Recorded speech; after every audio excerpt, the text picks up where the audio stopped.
Eridu, a megacity older than the first known civilization and older than the pyramids of Giza, was buried in the sands of the Mesopotamian desert for over 2,000 years.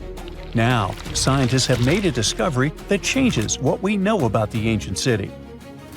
They found over 4,000 canals around Eridu that brought water to more than 700 farms where people worked between the 6th and the early 1st millennium BCE. Now, Eridu was founded around 5400 BCE and was the city of the first kings and history's first city according to the Sumerian king list, an ancient text on a clay tablet. Ancient Sumerians believed that deities created this city when they decided to settle on Earth. Eridu plays such a big role in Sumerian myths and legends that, at some point, people used to think it was just a mythical location. The most famous Eridu myth says that the skies got angry because humans were too noisy, so they decided to send a great flood to wipe them out. A new study showed that the Euphrates River served as the source of water for the entire city. The researchers mapped what remains of the ancient landscape and found a well-developed network of artificial irrigation canals. They discovered 200 large main canals pulling water from the Euphrates, and those canals fed another 4,000 smaller canals. The team used everything from satellite images and drone footage to soil analysis, old records, and remote sizing tech to map out the area. The 700 farms that used the water from the system were different in size, from about 5,000 square feet to over 200,000 square feet. The main canals were a little over a half-mile long, and some stretched more than 5 miles. The smaller canals could be as short as 32 feet. Rivers in Mesopotamia were the main water sources for farming, so ancient farmers had to learn how to guide water from the river to their fields. It all started with simple methods, like digging small canals, but over generations, they learned how to build massive canals up to 62 miles long. The Euphrates itself helped the farmers. Water was moving thanks to gravity down its elevated riverbanks, and natural breaks in the banks let it spill onto the land. Researchers aren't sure when each canal was in use, and it's unlikely that all 4,200 canals were active at the same time during that long period. Now, Eridu used to be an important religious and trade center because of its strategic location on the Persian Gulf. Its economy mostly had to do with fishing, thanks to the Euphrates River. Researchers found fishing nets and weights and whole bales of dried fish at the site. And there were even models of reed boats, the earliest physical evidence we have for constructed boats anywhere. The city was thriving until people abandoned it around the year 600 BCE, and scientists still aren't sure why they did it. The local residents, plus the visiting pilgrims and merchants, had just exhausted all the resources of the land. They had to let it rest several times before abandoning the city for good. It happened when the Euphrates changed its course, and they lost their main source of water. Now, many centuries later, in 1854, a British official was on a mission to this area to check out a remote place that had a bunch of mounds called tells, which are piles of debris left behind by ancient human settlements. At first, Taylor wasn't impressed. He had been hoping to find something big, maybe statues, ancient writing, or ruins of palaces and temples. But with the brief time he had, all he found were things like walls, drains, stone platforms, and pieces of limestone columns decorated with tiny mosaic cones. But he didn't know that these boring mounds were hiding one of the oldest cities on Earth, Eridu. The people at the British Museum got interested in the finding, but the first full-scale excavations took place here only around a century later. The local Iraqi authorities got really interested in the excavations as they were hoping to find more about the earliest days of Mesopotamian history. So they focused on Mound 1, a massive tell as tall as an 8-story building. Soon they uncovered part of an unfinished step pyramid from the end of the 3rd millennium BCE. As they dug deeper, they found layers of human life going back in time. There were levels from the Uruk period, and even remains from a time before the Sumerians called proto-history. In those lower layers, they discovered multiple rebuilds of the Temple of Enki, the city's main deity. People rebuilt this temple again and again for over 2,000 years. Every time the temple collapsed, they built a new one right on top. Each new version of the temple was bigger and more impressive than the last. From the middle of the 4th millennium BCE, these temple buildings became massive, more advanced than anything else humans had built up to that point. The city in Eridu was also becoming more complex, with clear social classes. Eventually, they stopped rebuilding the temple and put up a step pyramid on top of the ruins. Even though Eridu faded, it likely stayed important as a religious site. Archaeologists found pottery from the 2nd and 1st centuries BCE during excavations, although there were no signs of houses. The Sumerians were an innovative civilization, as you can tell.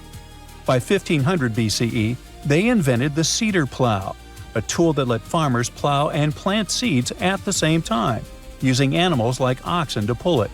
This gear even came with instructions. The Sumerian Farmer's Almanac gave farmers advice on how to grow more crops with proper tilling and irrigation. These smart farming tricks helped feed more people, which led to larger cities, an organized ruling system, and more focus on religion. And as their cities expanded, so did their work in writing, math, and spiritual life. 5,000 years ago, the Sumerians had already produced cuneiform, one of the first writing systems in history. So another recent find from the same part of the world proves that bureaucracy existed already 4,000 years ago. Archaeologists found ancient administrative tablets in another ancient Sumerian city. These clay tablets are the oldest solid proof we have of the world's first empire, the Akkadian Empire. The tablets were inside a state archive building made of mud bricks, which had different rooms that acted like offices. Now, before this discovery, archaeologists didn't really understand how the first known empire in the world, the Akkadian Empire, worked behind the scenes. But now, thanks to the recent Gerso excavations, we have the first real and unambiguous evidence of the empire's administrative system. They tracked everything – deliveries, spending, and inventory, from fish to sheep to grains, fabric, and even gems. The tablets also include population records, with names and jobs of men, women, and kids, an ancient version of a census. From these records, scientists found out that women played a key role in Akkadian society. Some women had powerful positions, like high priestesses.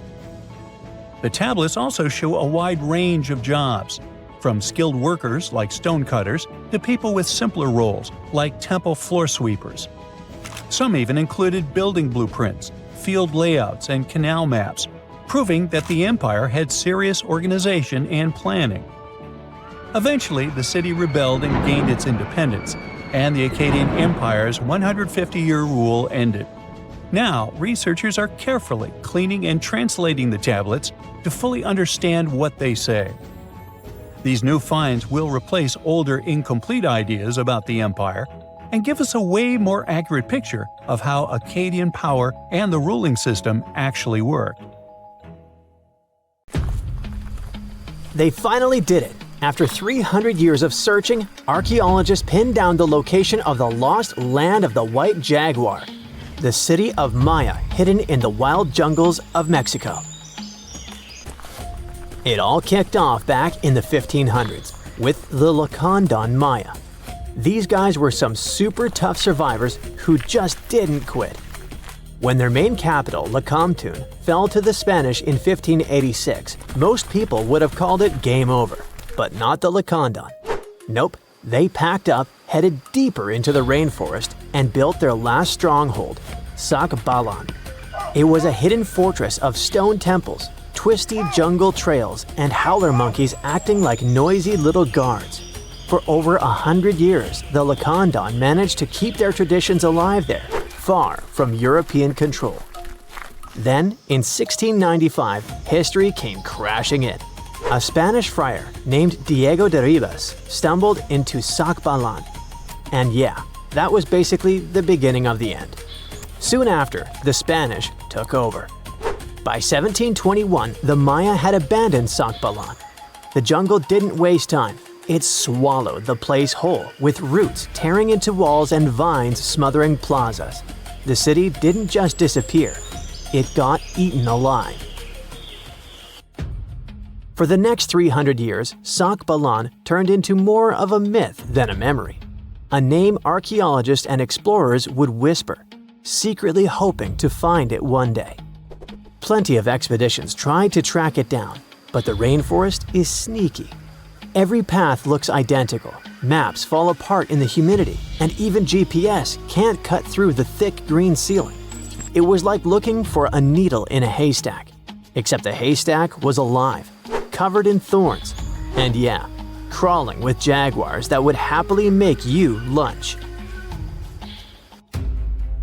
So how did the scientists crack the mystery? One word: a letter from the 17th century. The letter by Diego de Ribas described all the routes, rivers, and trails leading to Sakbalan. It showed in every detail the journey of the soldiers who walked 4 days to the Lakuntun River after leaving Sakbalan.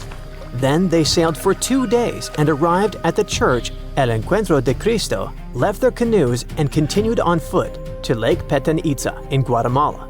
This was already detailed enough, but the scientists needed to pinpoint the exact location with geographic information systems. They took into account vegetation layers and how much each person was carrying to map an approximate range where Sakbalan should be. They fed this information to GIS and calculated where the city should be. And bingo, it worked. Archaeologists traveled through the jungle and found stone temples rising like broken teeth from the earth. There were also some tools and ceramics, and a Spanish church right in the middle of the ruins. The discovery isn't just about cool ruins, it rewrites history. For decades, people assumed the Lacandon simply scattered after Lakamtun fell, but Sakbalan proves they regrouped, fought, and preserved their culture for over a century more. It's like discovering the final chapter of a book we thought ended too soon. There's also irony here. The Spanish friar who revealed Sakbalan helped doom it. Yet his letter, centuries later, also helped save its memory. Today, the ruins sit inside a biosphere reserve, protected by the same jungle that once hid them. Tourists can't just waltz in. It's raw, tangled, alive. The city breathes again, but on its own terms. Scientists just uncovered another lost city, buried under the thick jungles of Mexico. It had been hiding there for 600 years. The place is called Genola, and it's massive, about 360 hectares with more than 1,100 buildings, 2.5 miles of defensive walls, its own network of roads, and a super organized city plan. Because it was so deep in the jungle, you'd never realize how huge it really was unless you spent years hiking through it.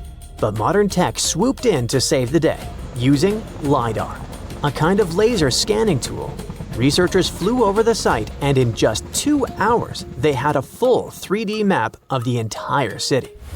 Genola was built sometime between 1350 and 1521, back in pre-Columbian times, and it used to be buzzing with life.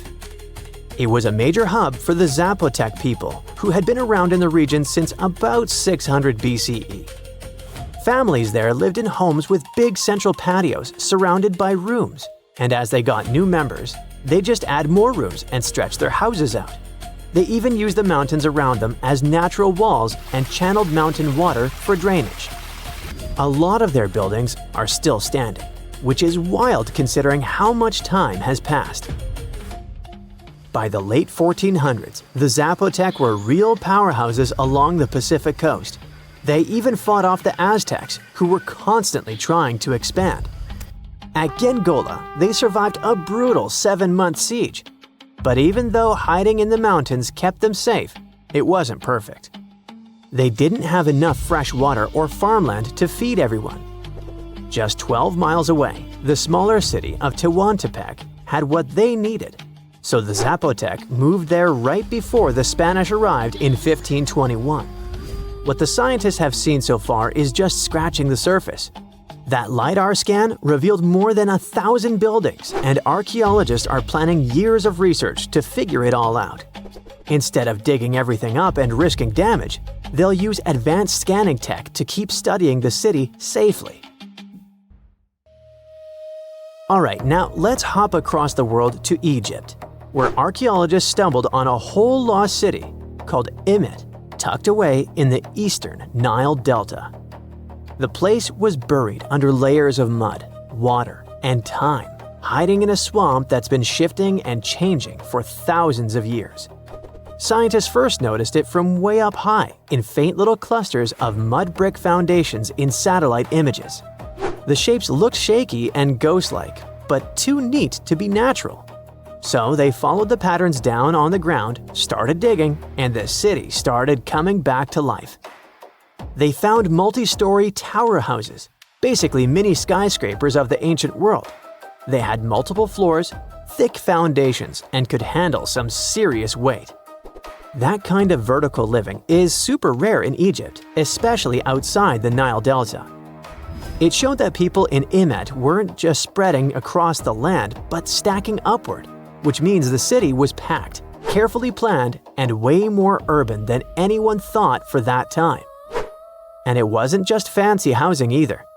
Archaeologists also uncovered a grain processing center with paved work areas, animal pens, and organized spaces for food production.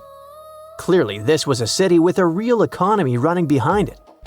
Not far from there, they spotted a ceremonial road that once led to a temple for Wadjet, Immit's patron deity.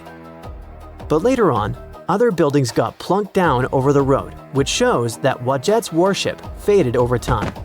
Still, the ruins coughed up some amazing relics, a green faience little funerary figurine, and a stela showing Harpocrates perched on crocodiles and gripping snakes. He was the Greek spin on Horus, deity of silence, secrets, and the newborn sun.